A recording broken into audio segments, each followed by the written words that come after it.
Yeah, hi guys.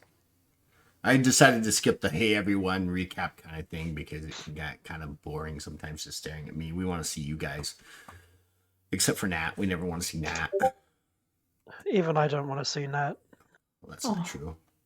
I've seen you. You're not bad looking. Oh, Nat, I think you've pulled. Yeah, apparently. Oh, I didn't expect to come on stream to competition. I mean, there is no competition for you. Yeah, Levi's going to win every time. There's no point in competing. There's no need to compete. I mean, come on. I mean, that's like comparing. Yeah, just compared to all of us, you just I just put lose us all to every shame. time. No, you win all the time. Are you kidding me? Look at the perfect red hair and the bright red lipstick. Come on. And that's just Levi. Could you imagine me as a drag queen? That would be weird. Yes. Oh, you'd be sickening. You're right. I would make No, in a everybody good throw way. up In a good way. and throw No. Ah! Get him up stage. He's ruining the Right. show.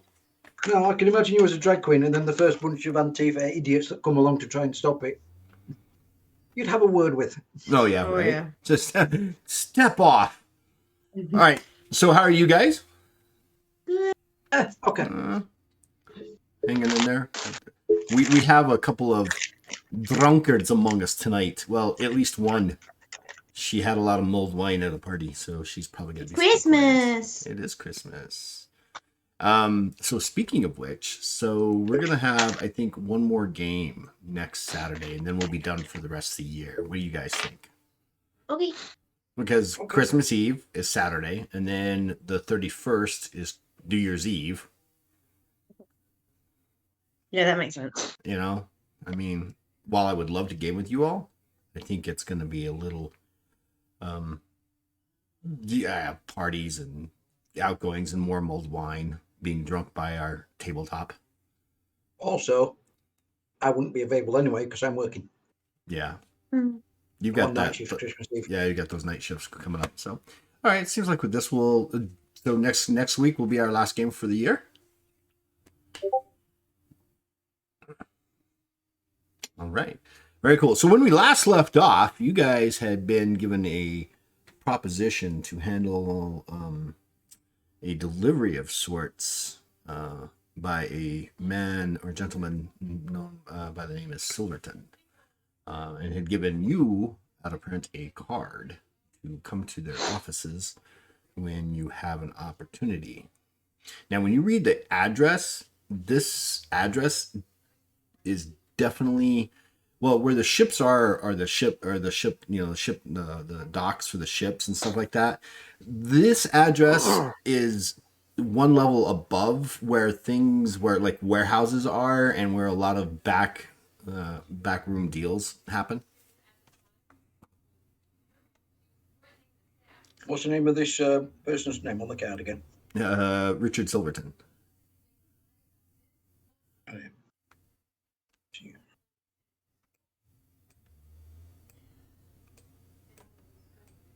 So we've got to go meet with a dick. Excellent. Oh, jeez. What?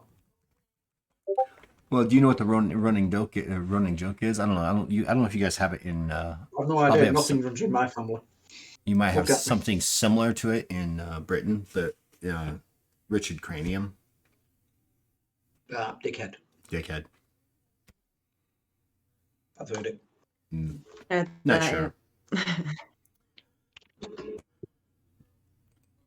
So, knocking into your guys' plate for role play. Whatever you guys want to do. You can turn it down and decide to go off and get in your ship and take off. We had breakfast. Yeah. And we were making a decision what to do. Yep. Mm-hmm. So, looking at the card, Bootak goes, I think we need to look into this more, then make a decision with more information. Because otherwise, we're going to end up working for less than value of job. I think we need to get some more information. Did I not just say that? But the No, ad of course sounds not. smarter. Less because we need to make sure we're being paid enough. Prefer to make sure there aren't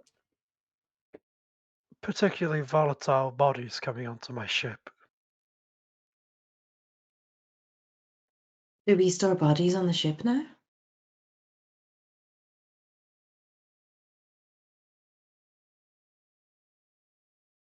If the Check cargo six. is livestock, who knows? Butak sits at the edge of the table looking now confused. I'm confused, and I'm the GM. The You're plan in is go Arizona. talk. Hmm?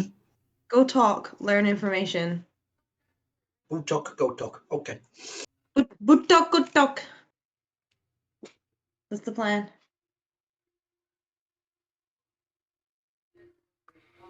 Who are you all going to go, or is it only going to be one? I figured all of us were going. Well, I think I all of us also go. thought all of us would be going. Because if Butak goes, he'll probably end up accepting the job and end up paying them for the job. I'm not saying he's daft, but he's not the sharpest knife in Yeah, the if drawer. we can avoid that. Utak will be happy for the exposure. Yeah. Yeah, no, it's free advertising. Yeah. You should feel very blessed, Butak. Butak smiles. all right. So, you guys finish up breakfast and decide to go head up to this warehouse. As you get the warehouse section of this again. So again, when you're on Hellgate Station, which is a asteroid that's been converted by magics and tech and stuff like that, it kind of looks like a teardrop, right? A teardrop in reverse. So it's really wide on top and kind of comes to a dull point at the end. The station where you guys are, the docks, are a little bit are just above the exhaust ports where all the residual excess magical crap kind of is flushed out into the void. And then there's the docks, and then there's a warehouse section, and then you have the slums, and then you have Upper City and some more important docks for people who have money and things like that. So you guys are up in the next section. As you guys are going up to that next section, the warehouse section is a large section. It kind of actually protrudes out into the void, built with things like that. It's also where animals are brought to feed the populace, and slaughterhouses exist and those kind of things. So it's got a really kind of a abstract smell to it. It's got a mix of, I can't even describe it. If you want a description of a slaughterhouse, I can give you an extremely Well, it's not like a slaughterhouse smell, but it's a combination of the slaughterhouses combined with mechworks and smithies and all this other stuff. It's kind of like just this rancid smell. It doesn't smell like it's like rancid as in rotting, but just this iron taste smell in the air, right? You make it to the warehouse, and it's an open warehouse, but on one side you can see where there's a bunch of unusual large animals that kind of look like cows from what you've seen before, but these things have 8 legs. They're kind of armored. And they're about 15 feet long. There's about 6 or 7 of them. They're about 15 feet long. They stand about 8 feet tall at their shoulder. They got these large drooping heads, large ears that kind of droop down. They almost look like a sad Snoopy in one sense. They're with their facial stuff. And then there's a large number of crates, and then there's a large kennel that's off to the side, and above that are these offices. And these kennels have got these large dogs. They're about, imagine the height of a Great Dane, but the body of a pit bull. Right? They are muscled. They're huge. These things are called Great Raffiers. They are Corsair kind of dogs. They're hunting dogs. They're also fighting dogs. They are used by various industries, from ranchers to farmers to protection rackets and things like that, for guard dogs and things like that. And there's an office up there. What do you guys want to do? What I'm going to do is I'm going to put myself between. I've forgotten your character's name again. The Which tree and the dog. 'cause I Rivandra. don't want Yvandra. I do apologise. It's okay. I always say River Andra because I want to put you in River, like River in Firefly. I knew it's not that. It's close. But yeah, you want to put yourself between me and the dogs. Yeah, because I don't want them to be careful. I do not want them to mark territory on you. Thank you. I suppose. That's just so wrong. Hey, he's looking out for me. He doesn't want Yes. me pissed on. Okay. I think perhaps the offices are our best bet Okay. if we're looking for whoever's in charge of this deal. Richard Silverton. His name on card. Look. Show the card right close to her face. Literally Oh, that far from her eye. I see. I definitely guys- see when it is that close to my face. Who's leading? Who's in the lead? Is it going to be Gad, Rivandra, or Butak? Butak. Butak lead. Put that in front. You kind of make your way up the stairs. They creak a little bit underneath your weight, both you and Rivandra's weight. And you get up there, and there's this large Bahul guard kind of just sitting on a chair, kicked back a little bit. And he's got next to him a very large rifle. That the barrel itself is a combination, it looks like, Gad, of steam tech that allows it to produce something. Either it increases the power of the projectile or does something else, but it's got like an underbarrel attachment to the rifle itself. He stands up and goes, "Can I help you?" We're here to see a Silverton. Richard Silverton. I think we were given a card. Do you have that card? Show the card to him. He takes the card. One moment, he kind of opens the door and goes, "Hey, boss, we got people here." Yeah. Let him in. I was expecting him. He goes, "All right." He goes, "But you," and he points to the troll, "you got to leave your weapon here. It'll be safe." He's not weapon, he's walking stick. Yeah, he's got a bum leg. He kind of but gives you then that. Kind of gives you that look like, "Come on, we both know what that is. Just leave it here. It'll be safe. Boss's protection. I hope you understand."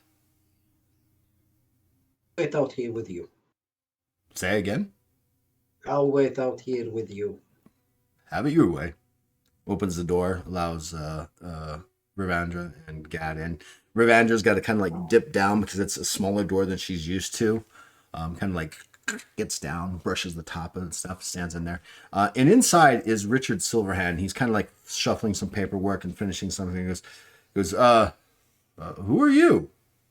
Where's Butak?" He's He's outside. Yes, he doesn't feel like he can part with his emotional support weapon. Well, that's unfortunate. Anyways, so are you here about I take it you hear about the job that I kind of proposed to Butak last night? Very good, very good. Look, it's an easy job. It's an easy run. I just can't have certain individuals involved with it, and we need to avoid as much attention as possible. And from what I understand, your reputation is meant to keep prying eyes away from things. At least that's what your reputation has grown over the last year. So I assume you're a safe crew to give this job to. It's an easy job, and I know luck has been kind of hard, and it's kind of hard living out here in the void, especially in Hellgate. I'll give you 4,000 silver pieces for you to run these animals, and he kind of gets up and walks over to a window where you can look over into the, he points down to the dogs. He goes, I need those delivered to a small town in Kralis. But you've got to avoid suspicious eyes. They are, how to say, genetically altered. Is that why they're so big? Well, that's part of the reason. They're naturally big, but we, how to say, we enhance their capabilities.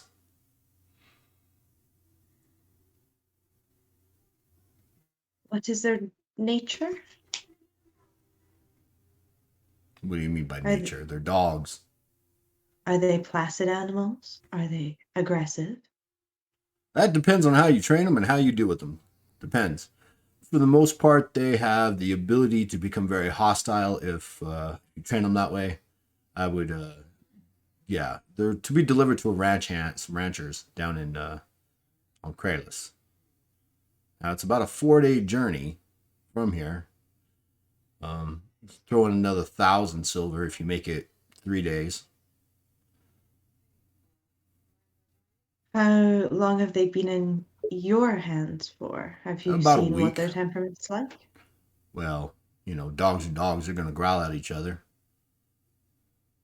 I wouldn't hang around them for overly too long without feeding them.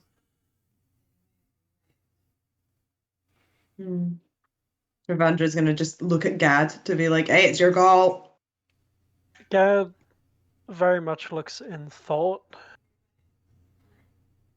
There's about a dozen of them, and if you're looking at them in the space, you have enough space in the back cargo hold to put like a pen in there Sure. to store the animals. But he's like, they're definitely going to need some attention. Make sure that they don't get cramped up. You know, walking through the ship or things like that might be good. They are kind of leashed trained, meaning that once you have them on the chain here, they won't wander, and they tend to obey. Okay. I have a couple of questions for you, Levi. Kind of a background information, I guess. Yeah, absolutely. You said 4,000 silver. 4,000 silver to make the run. It's about a 4-day journey, 4 to 5 day journey, and he'll throw in another 1,000 if you can make it 3 days or less. But you have to avoid, and from what you're getting from where he's talking, where you're picking up, he needs you to avoid the Hazula Syndicate as well as the Kyrios Knights, the police patrols of this particular Sylvetris or solar system. Is 4,000 to 5,000 silver a suspiciously high or low amount compared to kind of how much we've been paid on average? It depends on the jobs, right? I mean, he's wanting you, obviously, 4,000 silver pieces is a lot of silver. Yeah, for a cattle run. For a basic cattle run. So he's hoping that you'll pick up the drift that he just needs it on the down low, and needs you to avoid as much suspicion as possible, and avoid run-ins with other ships that may or may not be Hazul or Curious. What makes And them the fact secretive? and the fact that he kind of hinted that they are modified kind of puts them in the black market area. Yeah. How likely are they to turn on each other or get hostile with us? Well, they're dogs. They bite and nip at each other. We haven't had a fight. There's generally a good rapport between the animals themselves. How you handle them and things like that will depend on how they react, I suppose. Look, What did you say they're currently being held in? They're being held in like a kennel, right? It's an open kennel, where they're kind of free to roam around and sleep or jostle. I mean, it's a fairly large pen, right? It's about 20 feet long about 15 feet wide, so it's pretty big. They got a lot of room, and in your ship, Okay. you don't have that much room. You can make 2 kennels on either side of that, which gives them about the same amount. Put 6 animals in each and stuff like that. Okay. You So I was should look wondering if they already had a lot of room, or if they were being held in close confinement at the minute. No, they're not. It's not close confinement. I mean, they're too big for close confinement, right? I mean, Yeah. think about it. Table, you're what, 4'8", somewhere in there? I'm 5'8". Oh, 5'8". So imagine this dog's head sitting on your shoulder. You're 5'7", but I'm 5'8". We've been over this. Okay, Okay, whatever. so You're shorter than 5 foot. You're shorter than 6 foot. You're 5'8". yeah, You're 7. tall. They're I'm rounding up. tall. You're very tall. I'm Well, 6 yeah, because it's like foot. 5'7.5", so you round up to 5'8". Oh, but if I round up from 5'11" and a bit to 6 foot, everybody tells me I'm not 6 foot. Right, So- and do you know why that is? Because not everybody in the world is 6 foot or higher. Yeah, The not average- everyone in the world is 5'8". Right, most I'm people. not playing this game. Because You're not doing he's, that. he's literally 4'8". That's why he's not playing this game. You're small. You're a small king. Look, he's down not. small He's just. king. I'm not even. He's a gonna mule. play this game. I'm not Playing gonna this respond. game. I'm playing Legend of Trailers. Fair enough. All right. Well, I mean, Revandra will turn to Gad and say, "I'm happy to take it if you are." All right. Besides, I'm Uh-huh. sure Jack will enjoy having dogs around. If the dogs behave. Which I So we got a gather they are deal? Loosely trained. I hope believe they'll we. behave. I believe we have a deal. Very good. We'll deliver the dogs much later tonight, when there's fewer eyes on the dock. If you get my meaning. What do you need from us? Just a place to store them.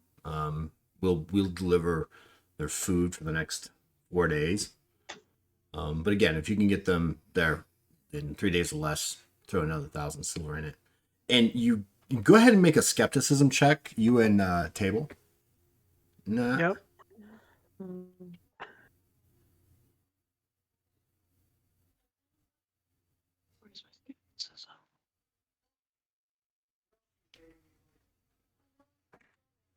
Tell me how many successes you get.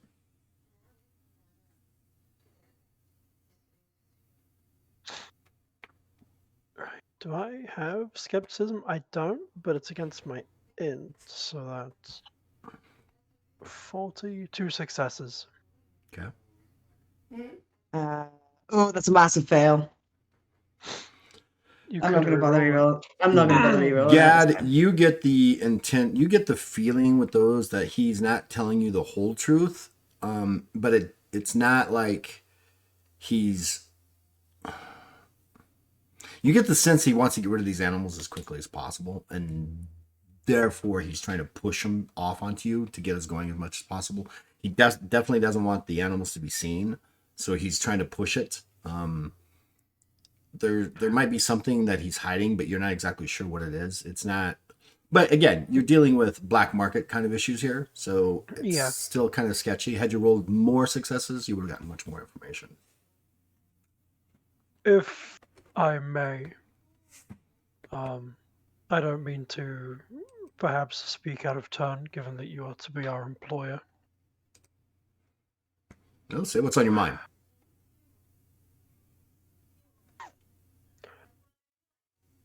Why are you looking to get rid of these so fast? I just want them out of my kennels so I can continue operating business. I'm something of a scientist myself. What did you...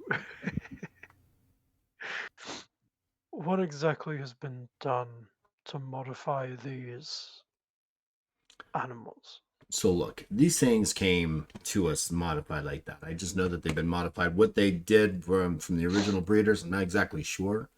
But they are larger than normal greater Raffier. I mean, most great Raffiers are not as tall. Their heads stand about 4 feet off the ground.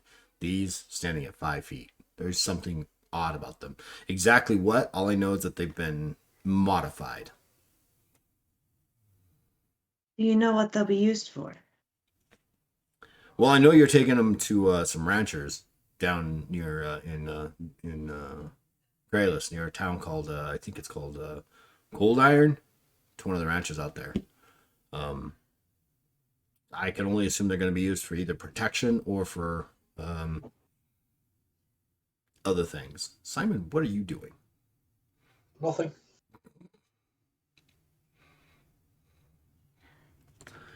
He's got me all How's it going out there, Butak? Chat with man on guard. You know, he collects fingers. He what? He says he collects fingers. Okay. God, he's such a creep, and I love that. Collecting fingers. Collects fingers. Who, Butak or the Bahul? The man Butak's talking to. Oh, yeah. Butak may have got on the wrong end of the conversation. Alright. So what So say why you? don't we You want Butak to take along with the you? want to take the deal, or do I need to find some other people who've got the nads to actually take these? You don't need to coax us. I'm pretty sure we're on board. I haven't heard a yes yet. Ravandra will look to God. We'll take it. Very good, very good. He kind of takes out the small chest and he places it here on the desk. He goes, 3 days. there's 2,000 silver pieces and bars. There are 5 bars of 400.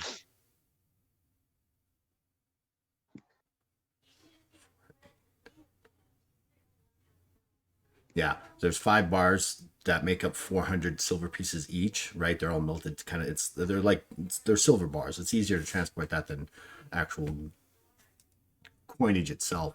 Because here's 2,000 for now. You pick up the other 2,000 when you reach the settlement.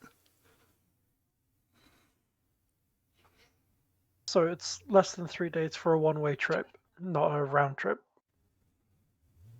Round trip is about 6 to 7 days. Okay, cool. So it is less than 3 days for delivery, not returning to Hellgate. Right. So it's between 3 to 4 days. But he Okay. needs Yeah, you he to. said- But he needs He you said to 4 days, but avoid. preferably 3. Right. He wants you to avoid the standard lanes of travel if possible. Mhm. You don't want to get these dogs picked up by either the Huzul Syndicate or the Kiris Knights. Okay. Wouldn't be good for either of us. You catch my meaning. I'm picking up what you're putting down.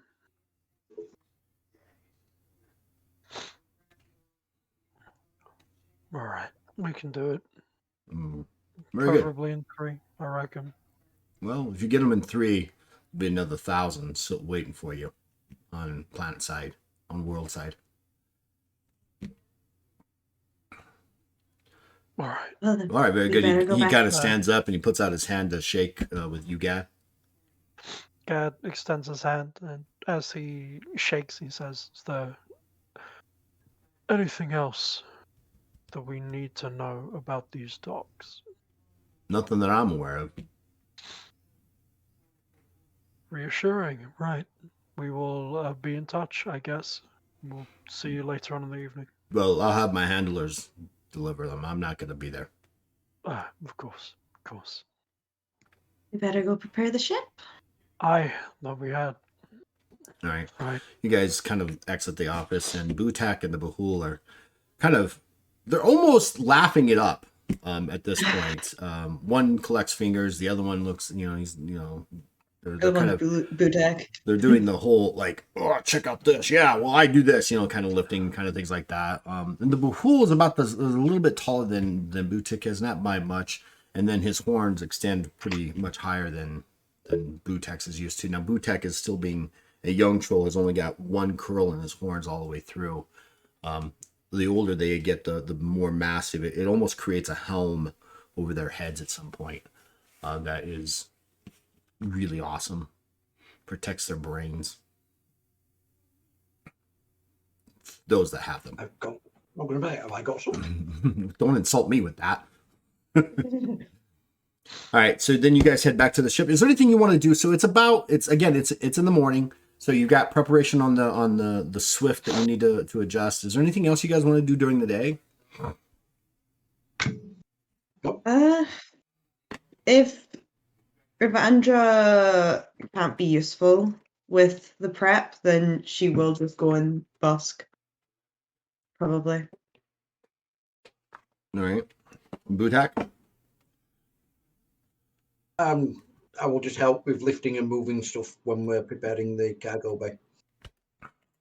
All right. So how long are you going to fast there, Rivandra? Torment people figures. We'll do 4 hours again. I think we did 4 hours last time. Yeah. Go ahead and roll your skill. See how well you do. Okay. My entertainment. When you get there, Whiskers is there playing his guitar already, and he kind of looks at you, and he gives you that evil eye stare, like. Well, he better put his evil eyes away because I just rolled a 17. Nice. Uh, Your Busk skill? off, busk off, busk off. 27, 37, 47, 57, 67, 70. Bad. That's 7 successes. How many? 7? 7, yeah. Nice. So he's already got a crowd kind of going there, and when you show up, do you throw him any like off-putting remarks or anything like that, or do you just set up?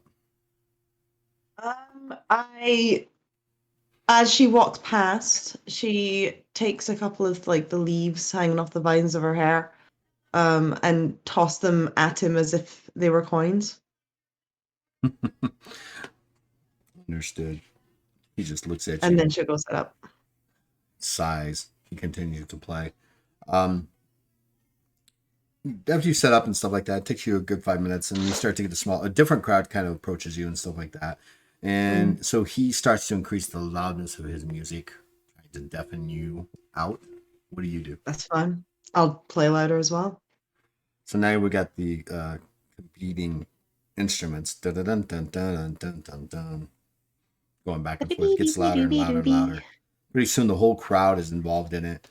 And everybody's cheering, and it's almost now like they've kind of recognized that you guys are going at each other musically. And they've kind of separated. So on either side, right, you have this crowd, right, and there's like this hallway between you and Whiskers, and you guys are just going at it back and forth. Every time he takes it up a crescendo, you take it up, and stuff like that. And people they're really getting into it. While normally you would have only made 21 silver pieces during this 4 hours, you find that both of your stations are actually starting to overfill with silver and some copper and some other pieces there. But yeah, you play for about 4 hours. About 3 hours into it, Whiskers just kind of like comes down because he's already been there for a while. He's done, and bows out, and then kind of shifts over and kind of leaves the scene. The crowd kind of just gathers around you, but it starts to disperse after Whiskers leaves. But you find that you've made. Go ahead. I was just going to say, when Whiskers bows out, Rivandra will stop and make a point of kind of gesturing to him in like take a bow kind of way. Okay. Keeping it friendly. Keeping it courteous. I mean, it's not a heated rivalry. It's just a rivalry. Right? It's still just a rivalry. It's friendly, but it's definitely one of those things where it's like, you think you're a better player than me, huh? Yeah, no, like he's one of the best musicians she knows, but she also knows herself, right. So he can eat some humble pie. Eat some humble pie. Yes. And you can eat some. Never mind. So he bows out after about 4 hours. You finish, and you find that you've made about 70 silver and about 30 copper, which translates to about 3 extra silver pieces. So like 73 silver. About 73 silver is what it comes down to. But copper is always a good thing to have. It's it's easy money. It's conductive. It's conductive. Gad and Butek, what are you guys doing? Tell me what's going on. How you guys are gonna handle what you need to Boss handle. in charge. It's his ship. He knows what he's doing. I'm just there to be basically. I'm the power walker. I Gad's lift. I move. Gad's the Mhm. brains and Butak's the brawn. Definitely. We need to make a pen of some kind to Wanders make off. sure. Comes back. Hands him a pen. All right. Full of smiles. I see you're a comedian today. Pen. Right. Roughly how much space would you say we have in the cargo hold to set up a pen for all of these? Do you have the map of the ship? I should have it. You sent it to the. Yeah, it's penned. It's pinned. Excellent. Oh, I think it's penned. Maybe it's Yeah, it's it is. penned. Yeah, I got it. So I did have it saved. Yeah, I just the back there, that main door is about 10 feet wide. So you've got about 10 feet wide by 18 feet long on either side of that door. Right.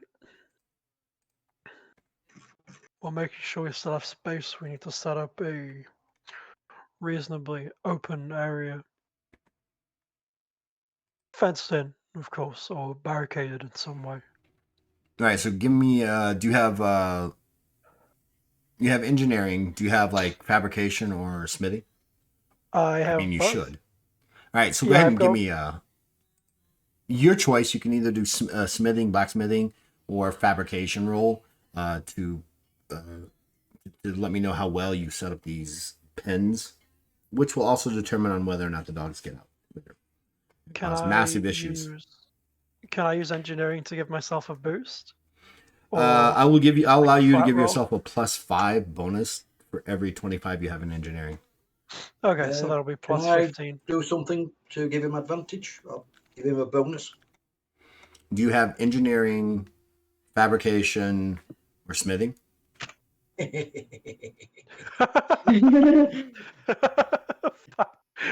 If you don't, you can still use most of those skills untrained. Now, if you fail, you could actually harm what he's doing. He tells you to do one thing, you do it backwards, which leaves a big enough opening for the dogs to get out. Potentially.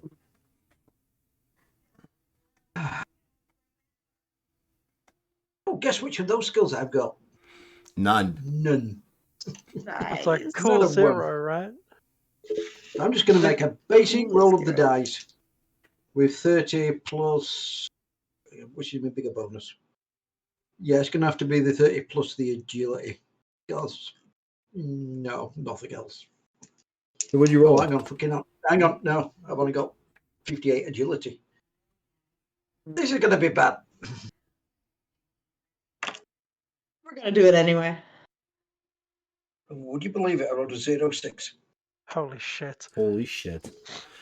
So how many successes is that? Well, we'll go with engineering. So that's 30 plus his intelligence modifier of 4, so it's 34. So 16, 26. So plus 3 34. successes? 3 successes. Well, lo and behold, you gain an additional +10 to your attempt there, Gad. It's more through charm, though. Plus 10. +10 because he's doing a cooperative skill or something with you. Yeah, that's. So I've got roll of 90. Skill of 90. I've rolled a 23. That's 6 successes. Okay. You're pretty satisfied with how you put it in. You've got them kind of ironed or welded into the side of the frame of the hull for one side or for both sides, and you've put in what kind of gate do you want to put in? Do you want to put a swing gate or a slide down gate, like a?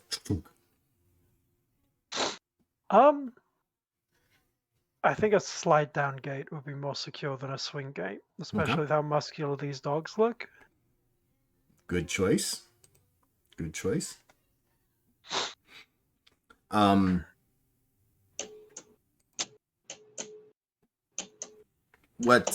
you guys spend the rest of the day doing that. After a little while, you can kind of see or feel the presence of Jack kind of bustling back and forth. At some point, he kind of appears in front of you, a little more solid than normal, a little more solid, right? The last couple of times that you've seen him, it's more of a faint image, but now he's starting to get definition to his form, right? You're starting to see the boyish looks. It's still like where a head of hair would be. It's still kind of like a mass of something, but he's starting to get shaped into a small boy and stuff like that. And he goes, "What are you doing, Gad? What is this?" And he's floating through it, and he's kind of looking around. When you're welding, he's like got his face right up to the weld and goes, "What is that?" We're about to have visitors, my dear boy. Visitors. Ooh. We've taken a job. I won't bore you with the details. You'll see for yourself soon enough. But we need to make sure this is secure, because we are going to be proper hustling. We're going to make the run in 3 days. A run? What's a run? Do we actually run? It's something of a cattle drive. What's a cattle? What's a cattle drive? We're delivering livestock, essentially. It's a bit of it's below board, so don't mention it. But we have been offered an additional incentive to deliver sooner rather than later. So sooner we shall make it. It's okay. Well, whatever you say, Gad. Maybe I should go make him some beds. And he kind of dissipates in the small and kind of disappears into the ship. If you could make Butak and Rivandra's beds, that would be very much appreciated. You kind of say that to the air because he's like gone. Yeah.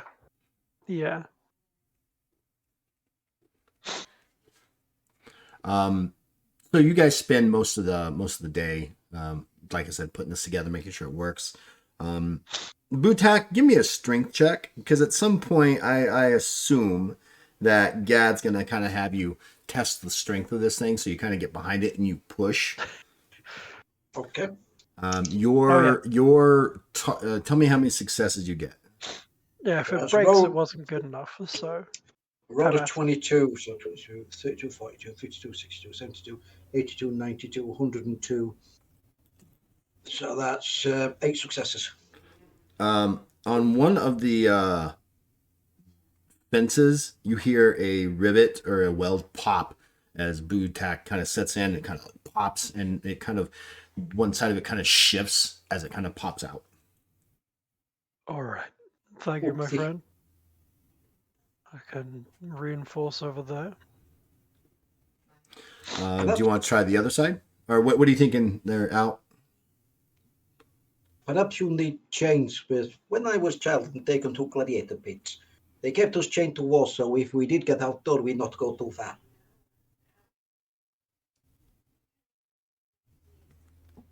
Duly noted. Be Wait. safer for them. It'd be And safer us. for So all what of he's us. suggesting, I think, is to put chains on the dogs.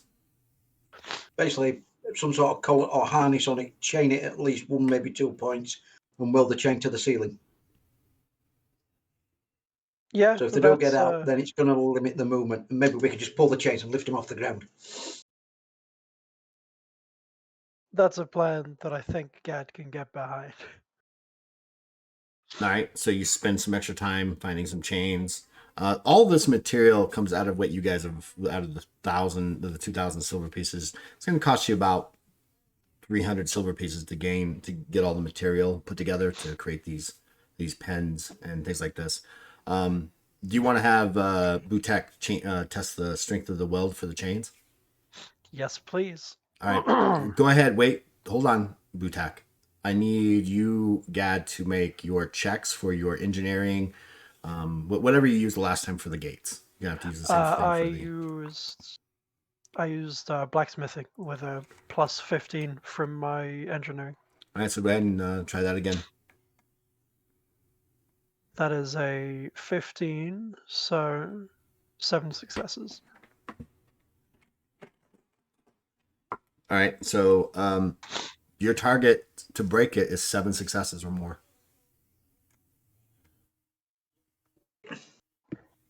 Ooh, I rolled an 87, so 87, 97, 107, 17. So that's a total of 4 successes. Holy shit. You rolled an 87 and that was still 4 successes. Yeah, he's a big boy. God. Butak is strong as. That's Yeah, he's so good. Yeah. So Butak kind of pulls on it, and then he kind of sets his Swings 800 like pounds Tarzan. on it, and he swings on it. He goes, Ah!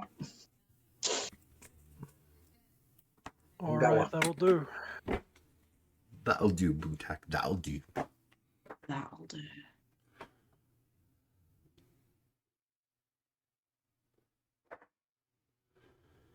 Right. Anything else you guys want to do for the rest of the day, or? While Ravandra's out, she'll buy like food for the livestock and stuff.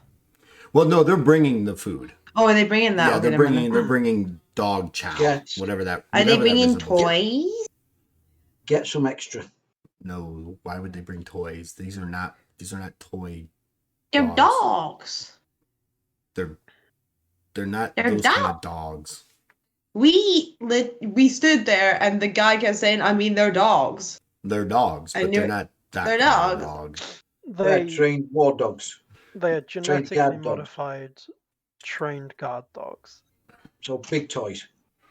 Okay, cool. Ravandra's gonna get a few big toys and some extra dog food. Okay, what You kind have of to and what kind understand. of big toys are you gonna get for these almost 6 foot tall dogs?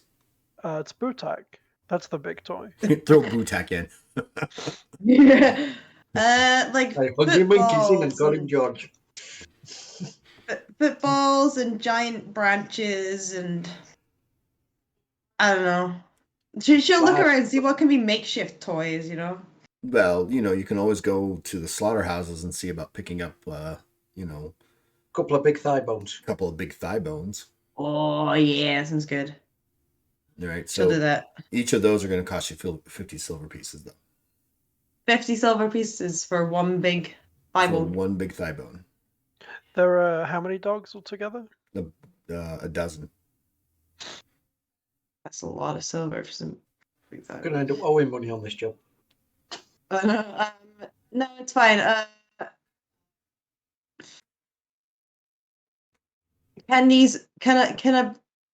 someone take a massive fucking butcher knife to them and cut them into like thirds?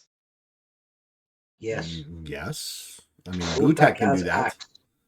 Butak Yeah, has Butak battle can do axe. that. We have a guy.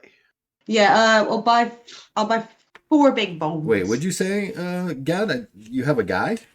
Oh, Yeah, you we have, have a guy for that. It's Butak. It's like, wait, that's not part of your whole thing here. Do you have a guy? Do you want to have a guy? You have a guy? Yeah, I know. You have a guy? Oh, yeah, my secret fourth contact was a butcher. Yeah, here we go. Secret fourth. Butcher, a baker, and a candlestick maker. I was about to say that as well. You beat me to it. Great minds think alike. I'll buy 4 big thigh bones Okay. that Butak can cut to third for me. So that's 200 silver. 200 silver total. Sick. Is somebody Nice. keeping a running total of the party loot? I've just been keeping this in my personal loot. Okay. That's fine. Cool. Grab the thigh bones and head on back to the ship.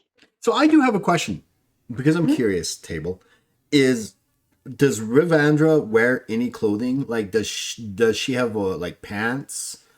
Rivandra wears, or is she more like Groot, where she can kind of grow pockets when she needs to store things, or what? How do you handle 73 silver pieces that you just you bucks for. Got a We said- wicker dress. We said last session that she can do the whole pocket thing, Right. but she does wear like basically a massive poncho, Okay. like when you cut a hole in a bed sheet and then wear it. Okay. She wears something like that, which could have some pockets on the inside as well. I guess Okay. you could sew some in. Okay. I was just curious. You We could never always really make a talked wicker about that. dress. Oh, That's fair. oh my god, a wicker dress. I'm going to send plot down to you. Just Yeah, can you just come over real quick? you're right. Not to slap you Together. or anything. We'll just arrange to get together and we'll just have this line of people and they'll just walk past and just back of the head in turn. Yeah, there you go. Yeah. Sounds like a plan. And then everybody, so it's not a very long line, so everybody runs from the last position to the first position. So it's a continuing position. No, it'd be easy, just form a circle. Yeah. Right. And just okay, 5 turns through. We keep going until either you pass out or we all get enough hits in. Yeah, where we feel we have enough hits in. All Yeah. right. So you guys spend the rest of the day kind of doing that. You bring in those things in. Go ahead and Butek, you see Rivandra kind of shows up with these. Did you say 4? Right? 4? 4, yeah. 4 really large thigh bones that have still got some gristle and meat on them. Ravandra will kind of hold them out to Butak and say, I thought you could do what you do best and cut these into thirds. Okay. So 1 becomes 3. 2 chop. Yes. Yes. Butcher shop. Basically, get a wooden chopping block from somewhere. There'll be something along the lines like we have on the boat on the ship. And I'll use the battle axe and just. You need me Nice. to make a survival skill for this? No. I mean, it's not hard. I mean, you kind of know what you're doing with this. Yeah, I'm proficient. I'm reasonably proficient with an axe. Yeah, I think you are. And it's not I'm like you're not- trying to. It's not like you're trying to strike for death. You're just ka-chunk, ka-chunk, ka-chunk. You know, whether you hit it straight on or not. Oh, my hand.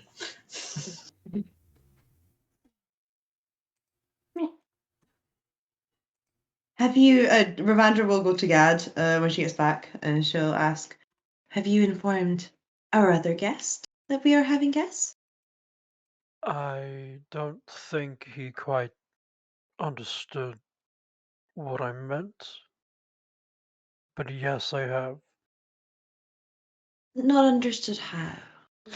I told him we were having guests and that it was to be a cattle run, and he Mhm. asked if he needed to start making beds.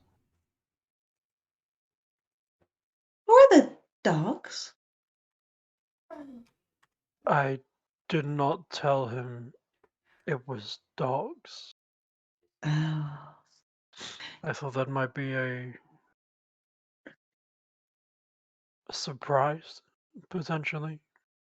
I don't think it would be a very nice surprise if he spends all day making up beds for them. I asked him to specifically make beds for the 2 of you.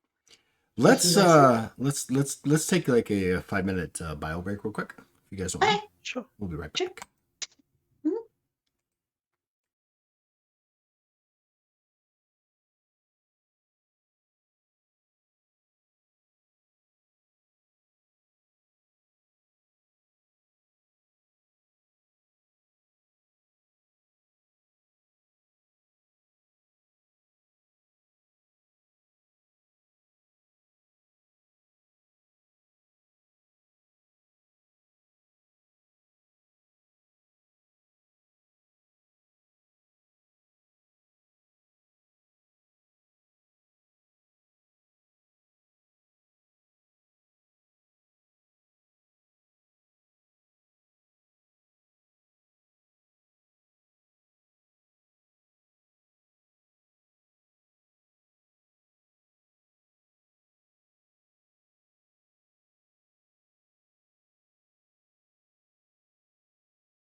fair.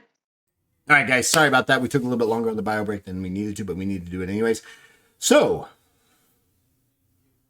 the later that night. So there's nothing else that you guys want to do. You guys were talking about Jack making beds for the dogs, and that honestly, you kind of start seeing things kind of hover around. You don't know where he's getting this extra bedding, but suddenly there's like in the areas where you're at, there's like blankets and pillows, and it looks like a bed. It looks like a bed in his in the best way he can do, and he's using your guys's bunkers, and so not bunks. What are they called?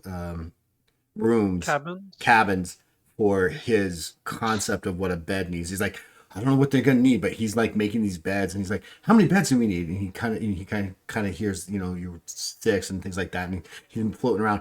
But every now and again, you're like, where's he getting all this extra bedding from? Bless Oh him. dear. Is he stealing it from other ships? And you're gonna follow. You're gonna see what's going on. I mean, you can't really follow. He just You haven't really been paying attention. Are you gonna pay attention now? Nah. Booter. But yeah, You want us to pay attention. there seems to be new bedding coming from weird. You're like, where are you getting his bedding, right? Revenge might stop at one point and be like, Jack. You're in the middle of he's in the middle of this, and you don't really see him, but you see the bed being formed, and you're like, Jack. He's like, yeah, making beds. We're yes, gonna I have can guests. see. Yes, are you aware those guests are dogs? Dogs? Puppies? Mhm. We're gonna have puppies? Big pup?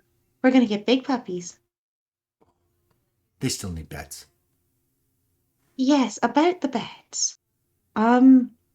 Where are you retrieving these beds from?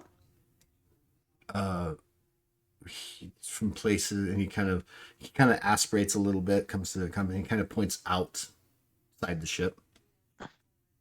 Because from out there, other places have beds too. They don't need them. I think they do. What do you mean? Ravandra will sit on the floor, like across her legs, crisscross applesauce, and say in a very, very gentle voice, Just because you need something doesn't mean others don't. We need them more. We've got guests. They don't got guests. Do you One of know them that? stinks. Really bad. Like really Well, stinks. so does Bootak, but we like Bootak. Simon.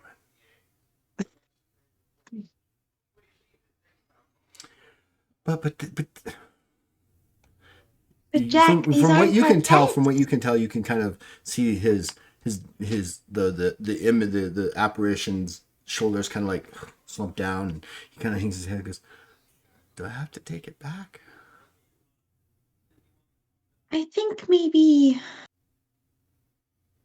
leave them outside, wherever you found them.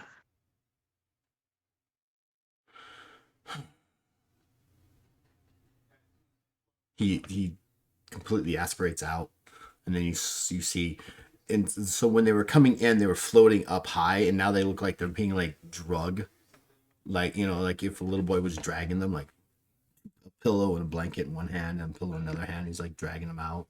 You can kind of see him kind of floating down, being dragged along the ground, and they disappear around the corner from the bay. It takes about an hour for it to finally all disappear. I feel bad. But telling this boy ghost not to steal. Like, don't steal. Don't They steal, don't need buddy. them. They don't need them. We need them. We need them more.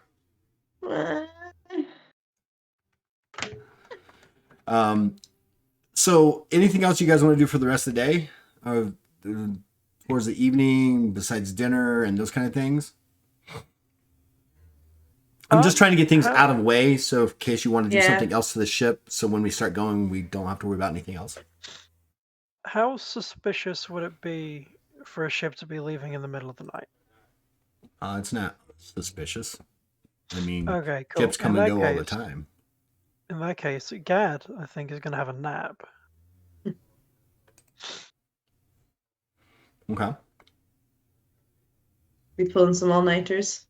Yeah, I think Gad's planning on being at the helm for a while. Cool.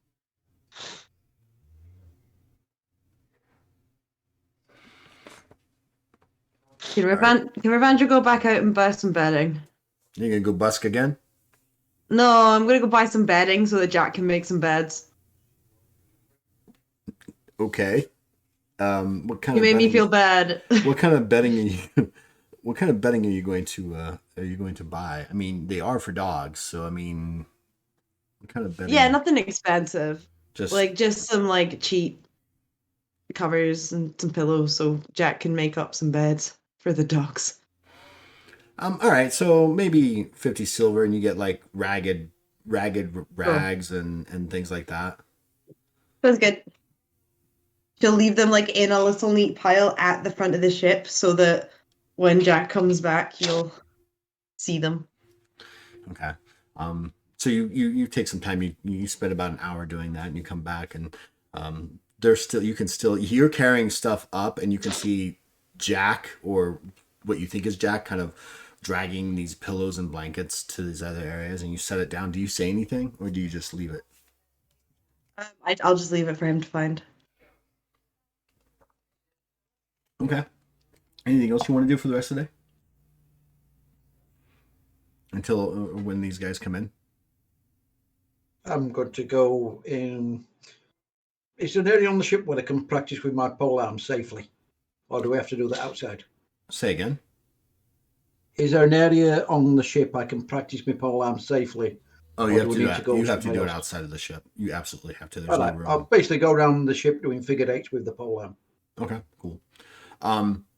The night moves on, and you're kind of wandering around the ship, Ravandra, and you notice that the blankets are gone.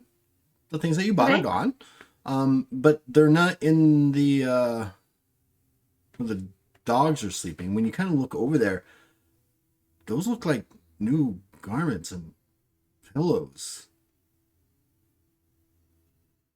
Yeah, like they're all back. Jack. Kind of face goes, yeah. Did you? I made the Did you beds for find- dogs. Dogs gotta like it. Yes. Did you find the bedding that I left for you? Oh, to- I to did, and I use? replaced the beddings. I think that's a good trade. That was a good idea. Good trade.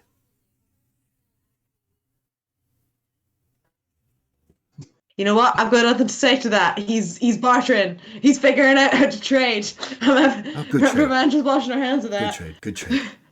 Good trade. Sure. Those other ones are smelly. I think the dogs need good, clean bedding. These are softer Yes. too. I'm sure they'll appreciate it. Um, Being dogs. I'm having this horrible thought, by the time we get the dogs where they're going, they're going to be puppies. You know, big softies and no good for what they're being trained for. because of Jack. Jack's messing around with them. Yeah, Jack be playing with them for So- 3 days straight. Right. So you guys kind of get them in and stuff like that. Butak, you're spending your time training and stuff like that. Gad is asleep. About midnight, 12 bells into the night, 1 bell, you can hear a group of individuals making their way through the docks. You can hear the grunting of and the panting of dogs as it echoes kind of in the area. There's only 2 other ships there, and their lights seem to be turned off, meaning that they're either not there or they're asleep inside. And at the bottom is a very large Bahul. You recognize him, Butak, and he kind of bangs on the side of the ship as a knock. He goes, hello? Yes? Oh, we've brought the cargo. Okay, leave weapons outside. Well, we're not entering. Giving you the dogs. They're all kind of like on collars and stuff like that. Okay, I'll lower the ramp Okay. and lead them to where the pens are. So they start the Bahul kind of, they take them up and they kind of put them in their respective bins, 6 on each side, and almost immediately the dogs begin to, like, you know, they search the area and stuff like that, and they start scratching at the bedding and almost starting to rip it up to make it, you know, what have you. They close and he goes, gives you the coordinates navigation wise for where you're supposed to drop these off to you on a clay tablet. So you need to take them here. Okay. It's got numbers and other in lines and things on it. Butak, you don't really understand This is guard stuff. It's right. right? We have puppies.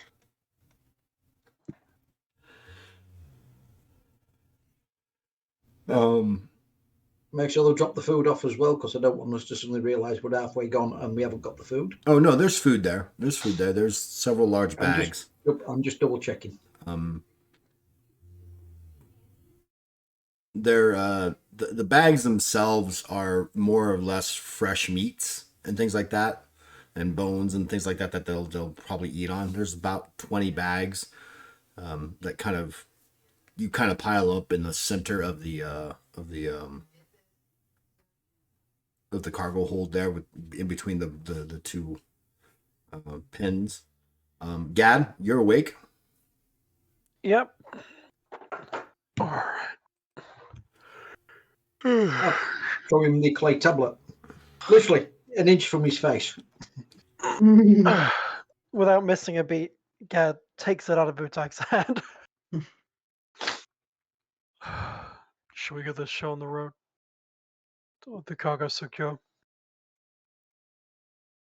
Ravandra is sitting in the pen with the dogs, like handing them bones.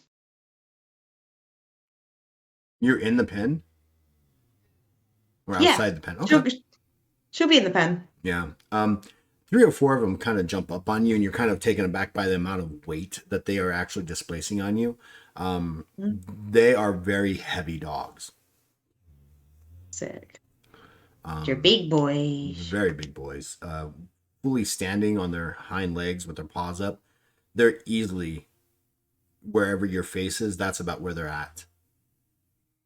Ravandra's tall. Yeah. So these guys spread out are about 8 feet tall if they're up on their Oh my hind god, legs. okay. Jesus. They're big dogs. They're very big dogs. Nice. Are they friendly though? Are they okay with They you being in there? seem to be friendly. I mean, they're not really growling or biting at you, but they are very interested in the fact that you've got bones. Yeah. Well, that's the thing. She's going to make a point of handing them the bones so they see her face and associate it with getting good food. Okay.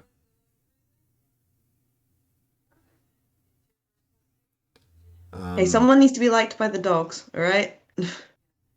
Right. And Ravandra wants to be it.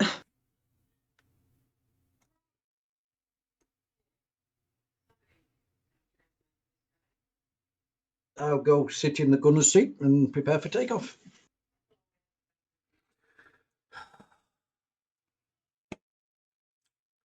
So you prepare to take off. The dogs kind of get settled.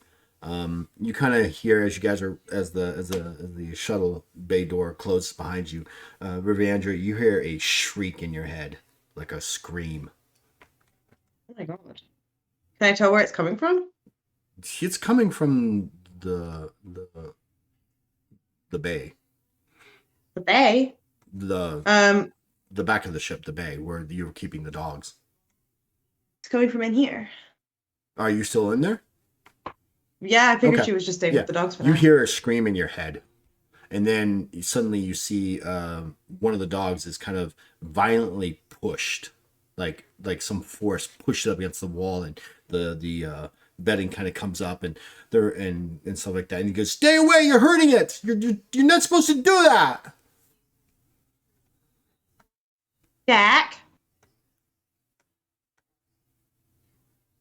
They're hurting they're tearing their beds apart. They're not supposed to do that.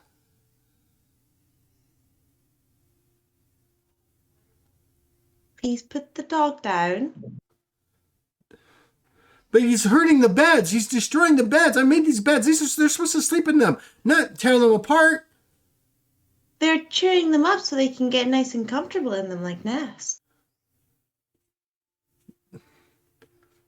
He kind of just, the dog kind of slowly lowers down, and you can feel the vibration of the area now is kind of like easing the tension there. You say so. Bad dog. Dogs don't sleep like us, Jack. We sleep in beds, but they like to sleep with it all scrunched up and messy. He's not a bad dog. But I made beds good for them. Well, they didn't realize. You actually now see the area where Jack would be turns ice cold and then dissipates. You no longer feel Jack. Uh-oh. Our ghost is in a huff. No, he took his time. He left in a minute and a half. Oh my god. Simon.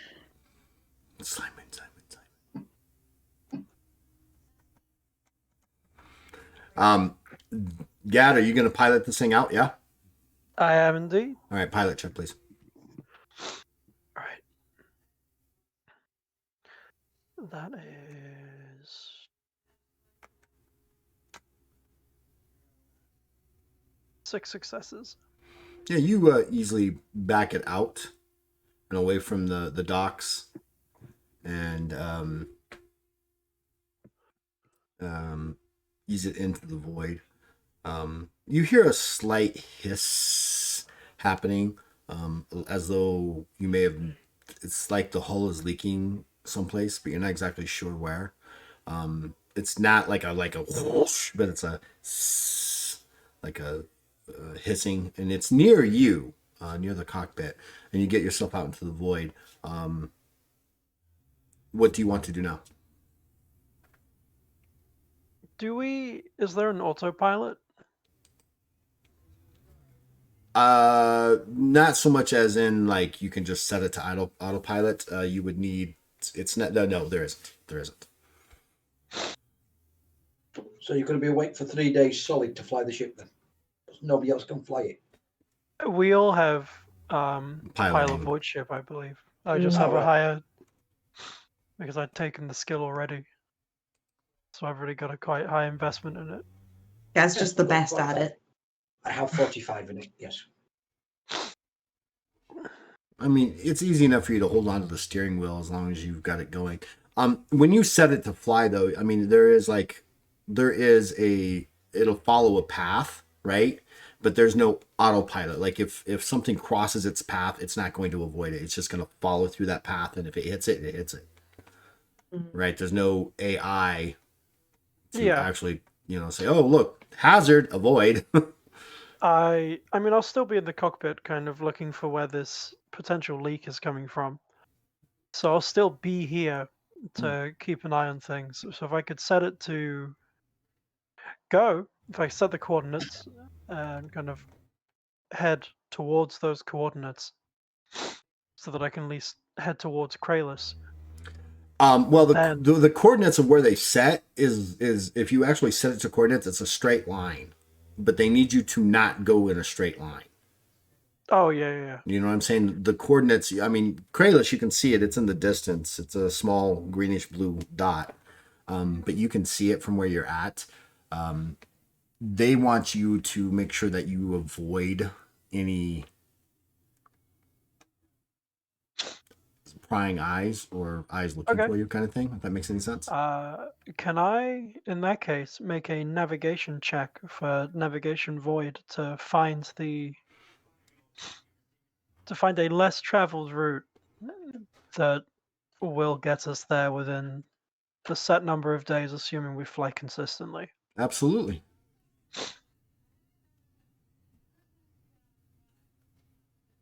Oh, I'm gonna re-roll that. Oh no.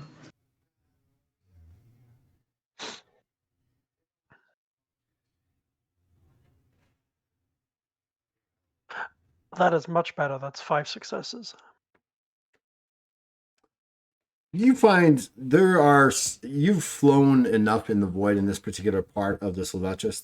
You know that there's different routes that you can avoid easy enough. There's even the potentiality of you catching a slipstream, in which you don't have to even worry about using Hidalgo engines or overtaxing your batteries to get the ship through the void. It's literally a stream in the void that kind of like a river, right? You get on it and just it takes you in an area and you have to get in and out of it. So you're making your way through that. There's as you guys are kind of coming around, you can see a very large ship kind of hanging off to the side of the slipstream. It's maybe 300 kilometers away from you, but it's a very large ship, and you recognize it as one of the stations that is used by the Knights of Kiris, Kiris Knights, as a vantage point to look for any illegal activity. What do you want to do?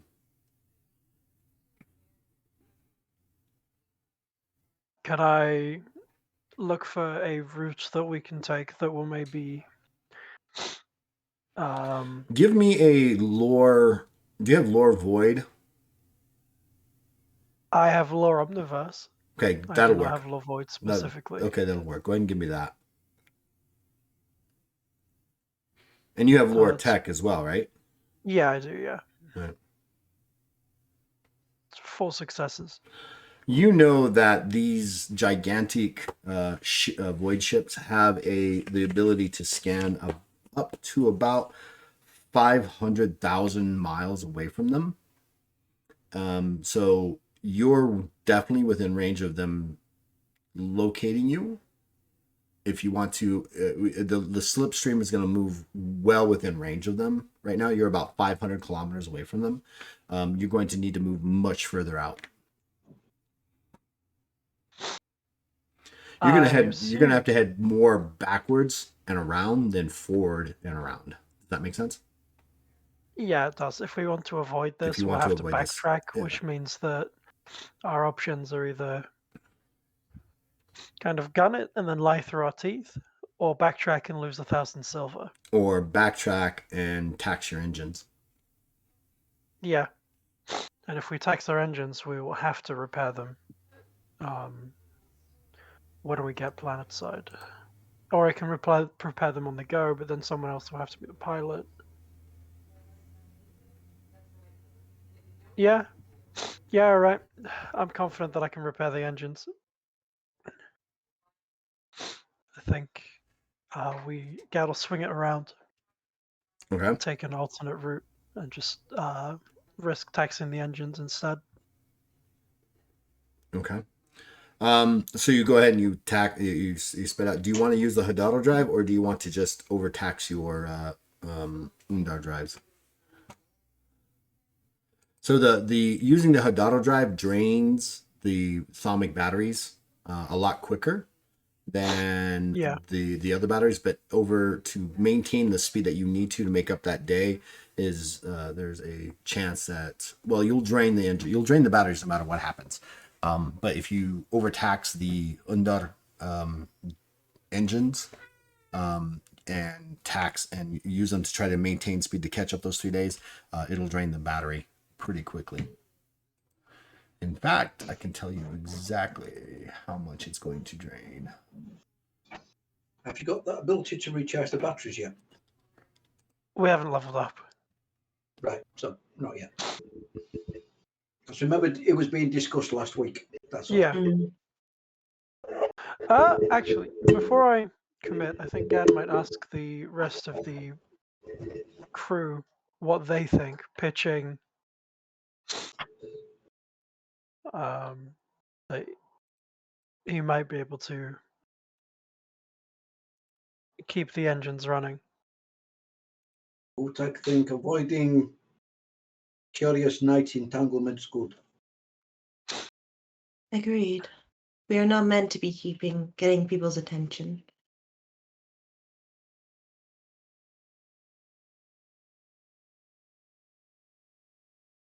Yeah, so the Undar thrusters is what you use to travel through the void without using the Hadano drive. Normally, will deplenish the Thamic batteries by 15% per day.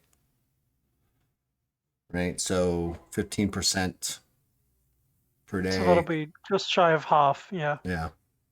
So taxing them, if you want to speed them up, it'll take up 30%.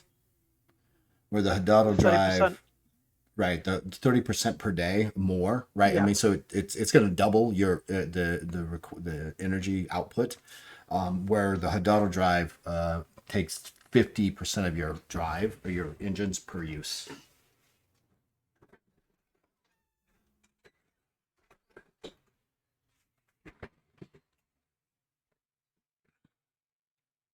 I'm sure, because I think this is something that Gad may have weighed up before, kind of the efficiency of the Hadara drive versus just taxing the Undar thrusters. How much will the Hadara drive cut the journey down compared to pushing the thrusters for 3 days and reaching our destination within the requested short time limit?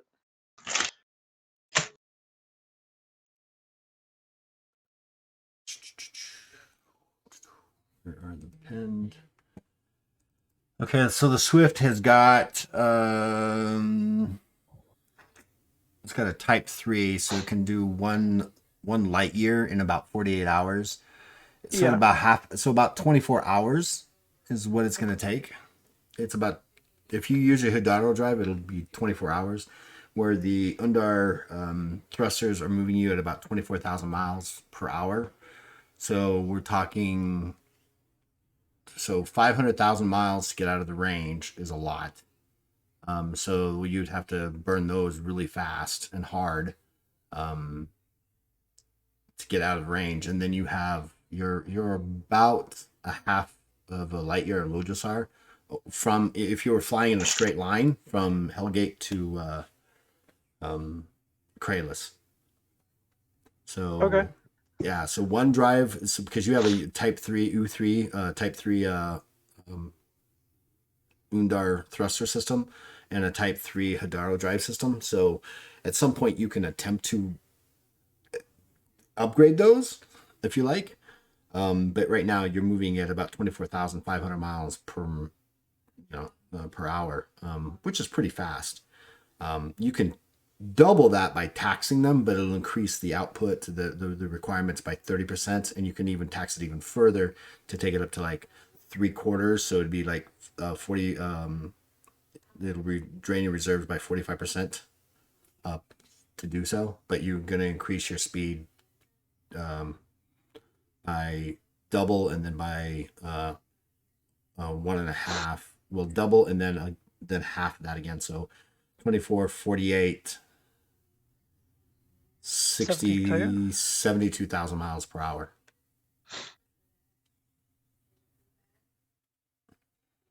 So 72 miles per hour would 72,000 miles per hour would be 45% of the batteries per day. How many days roughly would it take if we find a separate route?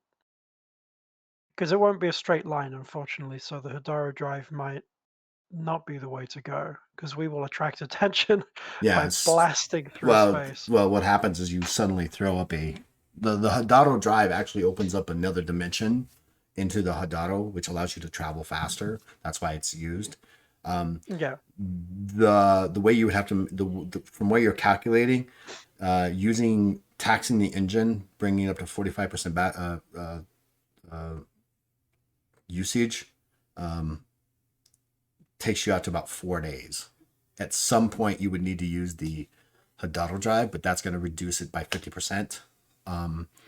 and you can do one Logosar in 40. So I mean, there's a way that if you like zigzag out, you can at some point use the Hidalgo drive to make up that last difference to get around the range of detection. That's what I'm looking for. I'm looking for a way to maximize my engine efficiency and also avoid the. So here's what's going to happen ultimately is if you do if you use 45% of the battery life to get out and away from the range, and then use the Hidalgo drive to come back around, you're going to only have about 5% of your energy left when you make world side.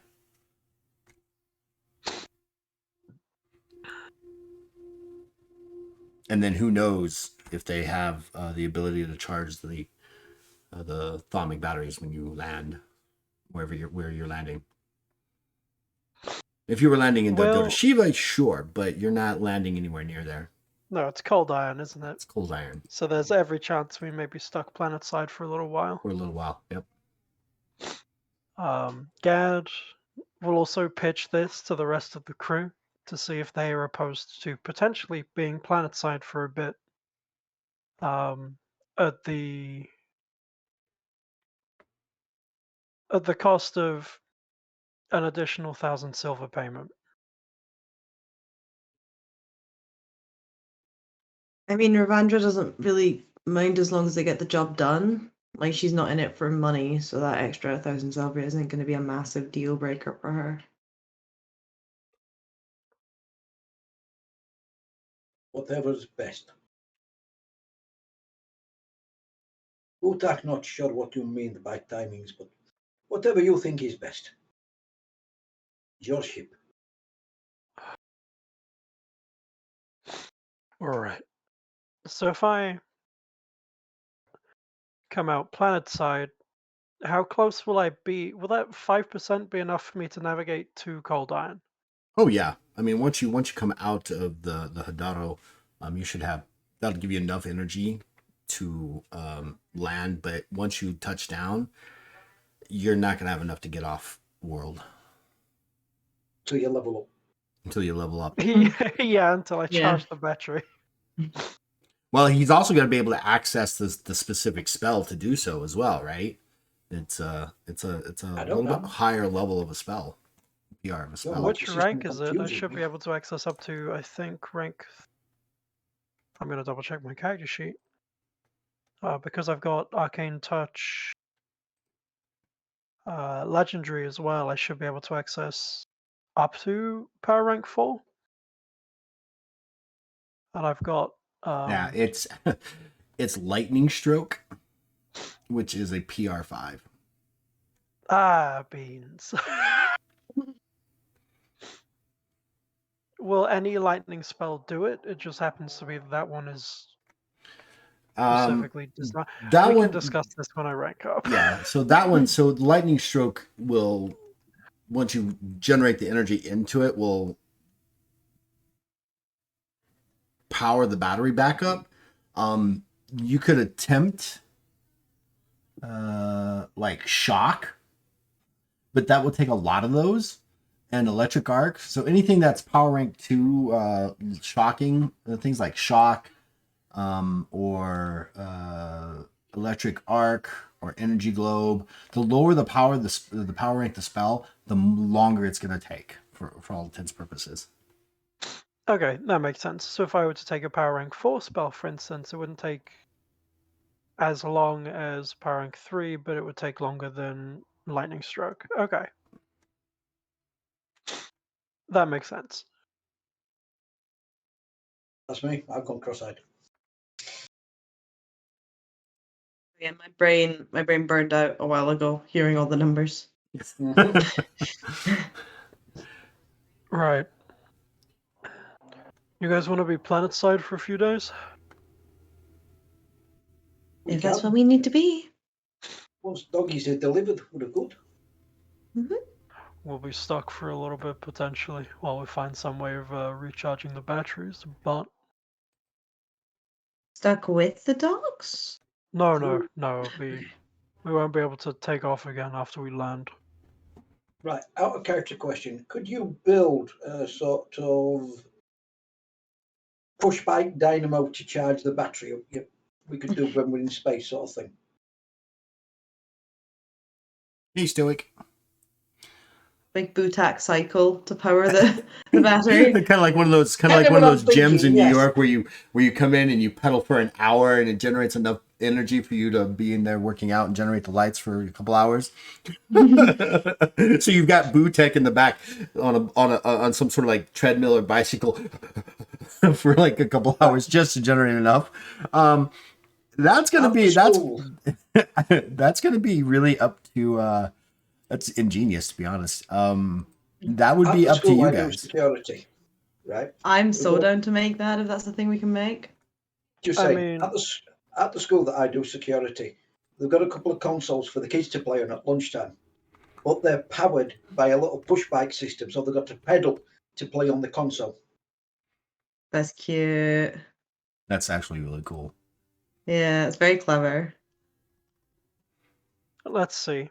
Just to answer that quick question, I have low technological. I've got blacksmithing, weaponsmithing, fabrication, engineering, and I don't think anything else is relevant. Oh, I've got research as well, just in case that's necessary too.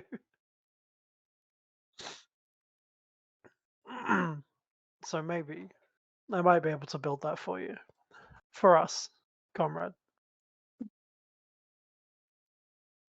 So what are you doing? Talk to me. If everybody is okay with being planetside for a bit, I think Gad will sort of zigzag inconspicuously among the other slipstreams within the void and then kind of gun it with the Hadaro drive to land planetside with about 5% of the thermic batteries left. Right. As you guys make it through the first day and stuff like that, things are going well. You're moving away and stuff like that. You're feeding the dog. Who's going to take care of the dogs while they're there? While you guys are doing this? You and Jack. Jack. If he gets out of his little slump. No, he gets out of his slump pretty well because the dogs are kind of a little bit riled up every now and again, and it's you take it that maybe Jack is probably playing with them. Oh, okay. At some point on the second day, you're easily a day. You're still a couple days out with this. You're gonna you're definitely gonna be out on the 1,000. You guys are eating and stuff like that. Jack kind of aspirates next to you, Ravandra. He goes, one of the dogs isn't moving. He's moving, but he's not moving. You need to come check out the dogs. There's like a couple of them like that, I think. I don't know. Maybe they're just tired because I've been playing with them. Maybe they're just having a nap. Do dogs nap standing up? He's standing up, but not moving. Right. Okay. I'll go check. What's going on? When you get there, you kind of see that, with the feeding and the watering and you kind of exercising the dogs occasionally, you find that they are a couple of them are starting to act strange. They're panting very heavily. They're listless. They're kind of doing that kind of, if you ever had a really sick dog where they kind of like are wobbling and they kind of like catch themselves by cross-stepping and stuff like that. They don't seem to be very, they appear to be sick. Something's wrong. Oh no. Randra will sigh, look at Jack and be like, keep an eye on them, make sure they're drinking lots of water, and I will be back in just a moment. And then she'll go back to Gad and Butak and say, it appears some of these dogs may not survive the journey. How much will that cost us? Have we been set up?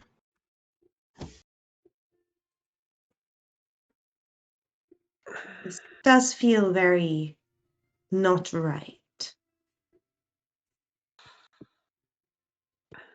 We've been done If one of again. you wants to take the helm, I can have a look. Okay, I'll go drive.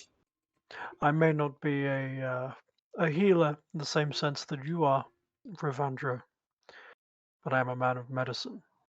I will go Why to not? the command deck and adjust the seat to fit me. Yeah, you Right? pull the seat. You got to pull the seat closer. forward. Yeah, because it gets massive ass shell. I've charted the course. Just keep an eye on things and shout me before we use the Hadara drive. Okay.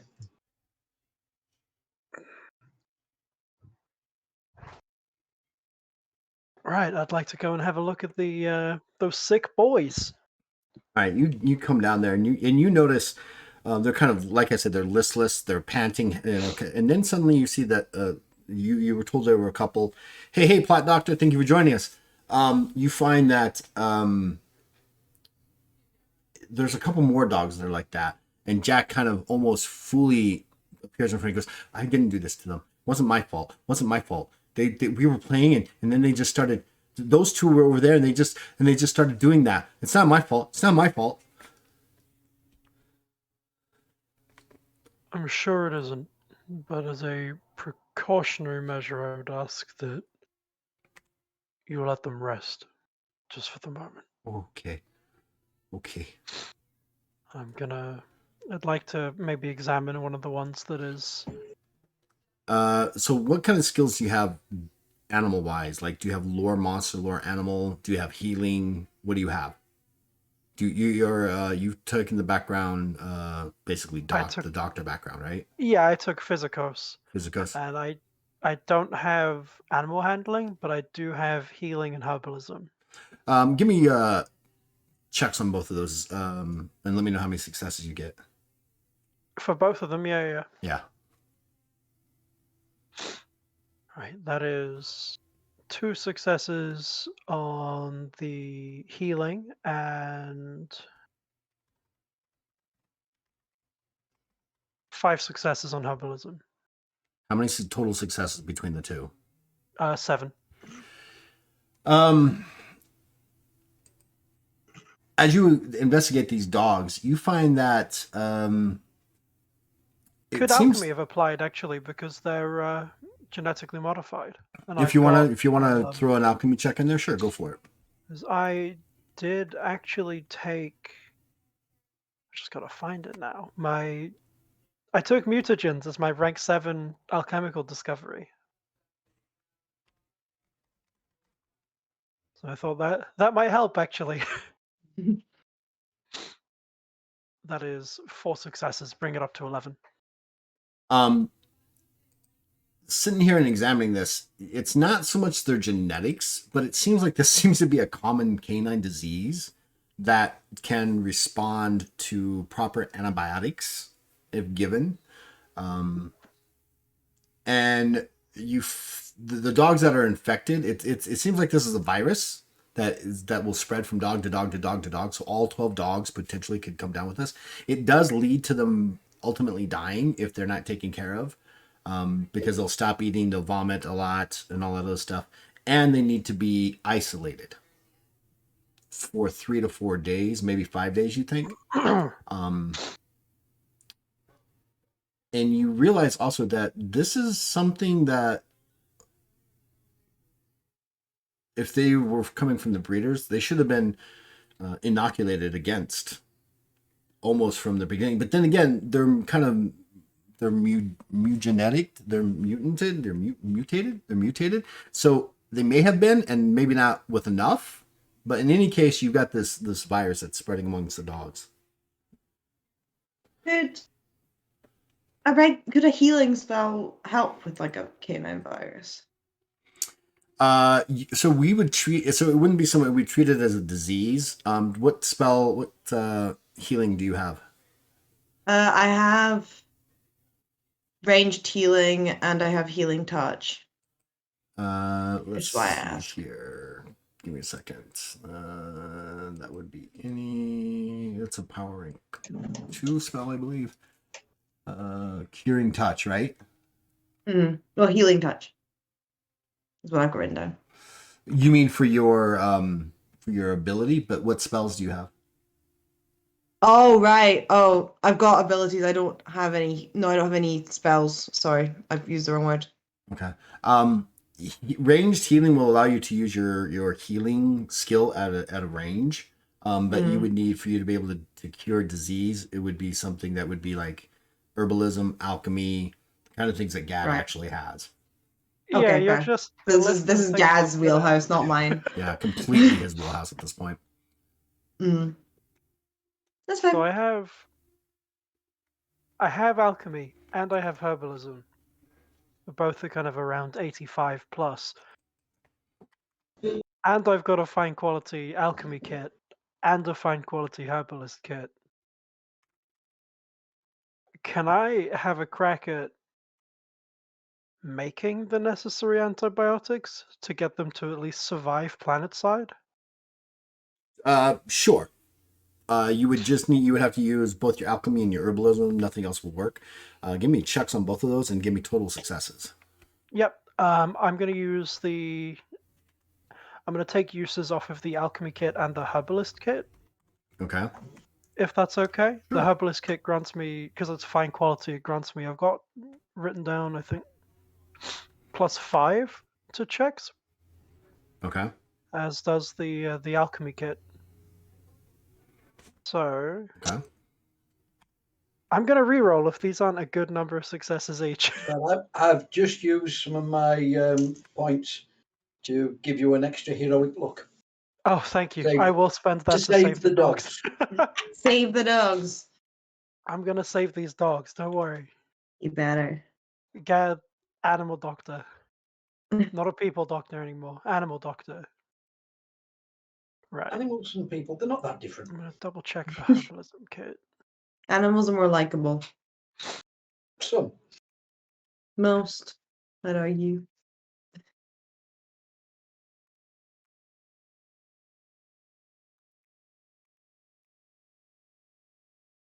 Yeah, it is +5.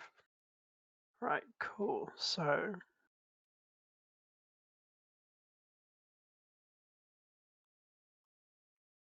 sorry about this. There are a lot of numbers to No double worries. check. For my This is built for you specifically, Nat. Yeah, this is what Gad is good at. This is what you're good at.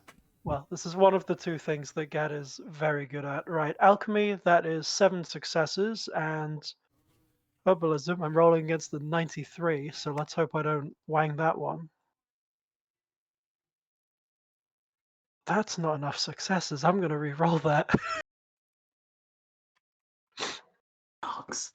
That was 3 successes initially, so I'm re-rolling that for 5 successes. So that brings me to 12 successes altogether. And I'll knock however many uses off of the herbalism kit.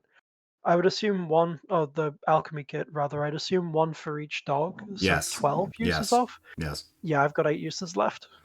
Well, Worth it. you've injected them. You've got it into their system, but you know that they have to be now isolated. Yeah. Right. There's 4 dogs total that are 2 that are definitely sick, and 2 others that look like they've come down with it, and definitely need to be removed.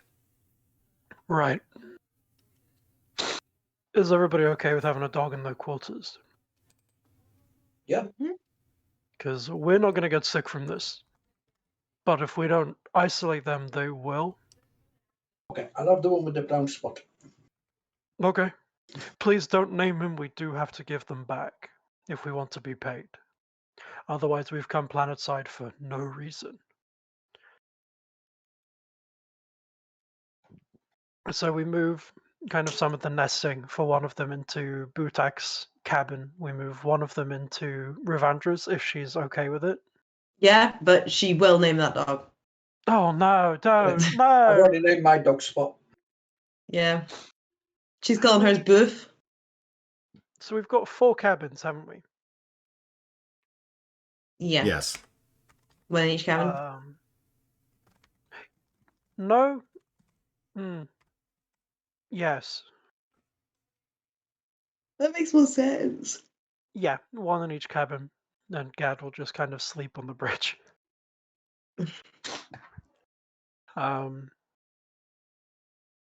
If Rivandra and Butak are okay with it, Gad will also set up a schedule for everybody to periodically go and check on all of the dogs, which granted is harder now that we have 5 locations to keep an eye on instead of just 1, but that should mitigate the other dogs getting sick.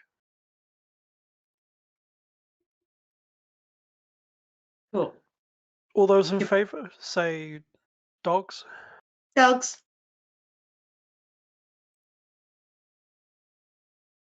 You're muted,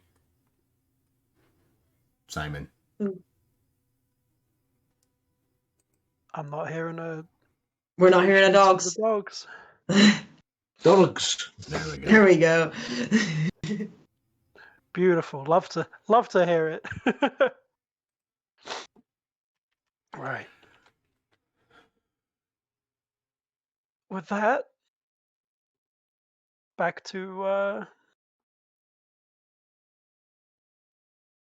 the helm.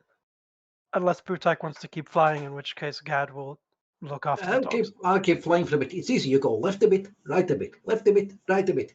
Forwards, backwards, fine. How do we not all have motion sickness? Inertial dampers on the ship. Yep. Yeah. It's actually, they actually exist. There's this band that runs around the entire ship that literally keeps gravity positioned. So you can go like this and you don't feel any like up and down, right? You can do this and gravity is still gravity for you. Gravity is down. If it wasn't, we'd go going the fastest we're going, we'd turn into soup. Yeah. Is it possible to map on the Shigaki Starpath navigation? Is it possible to map our course Sure. on there so Absolutely. that Butak can follow that?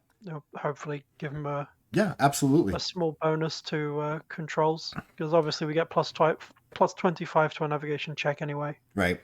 Yeah, no, it's easy But to if I use those can- on the start navigation charts. Cool. Absolutely. If I can provide some small bonus to Butak's pilot void ship, then I would like to. Sick.